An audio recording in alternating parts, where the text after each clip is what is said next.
দর্শক, মিরপুরে আছেন আমাদের সহকর্মী মোহাম্মদ হাসিব। তার কাছ থেকে বিপিএল এর আজকের ম্যাচের সবশেষ তথ্য জানব। হাসিব, টেবিলের তৃতীয় আর চতুর্থ স্থান তো এখনো নির্ধারিত হয়নি, সেক্ষেত্রে দলগুলোর সমীকরণটা আসলে কেমন দাঁড়াচ্ছে সেটি আমাদের বিস্তারিত জানাবেন। তানিয়া, আসলে তৃতীয় এবং চতুর্থ যেই সংখ্যাটা এবং যেই অবস্থানটা সেটা নিয়ে আসলে এখনও একটা বেশ ভালো একটা লড়াই হচ্ছে মূলত। কারণ রংপুর প্রথম দিকে 8টা ম্যাচ জিতে তারা কিন্তু শীর্ষে এবং তাই হচ্ছে, তারপরে তাদের 2টা ম্যাচ তারা হেরেছে, তারপরে তারা শীর্ষে আছে। বরিশাল দ্বিতীয় স্থানে আছে অলমোস্ট শুরু থেকে বলা যায়, প্রথম 2-1টা ম্যাচ বাদে।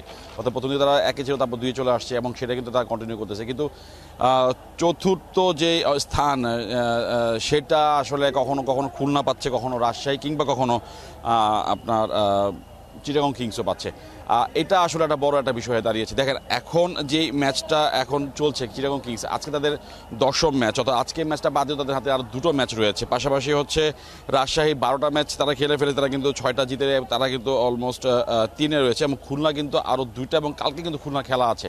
তো সেই দিক থেকে আসলে কে আসলে 4 নাম্বার পজিশনটা দখলে রেখে এলিমিনেটর কিংবা হচ্ছে কোয়ালিফায়ারের পরের রাউন্ডগুলো যেটা শনিবার থেকে শুরু হবে সেখানে যাবে, সেটা আসলে দেখার বিষয়। কারণ প্রথম, দ্বিতীয়, তৃতীয় অলমোস্ট আমরা অনেকটাই নিশ্চিত যে কারা কারা আছে।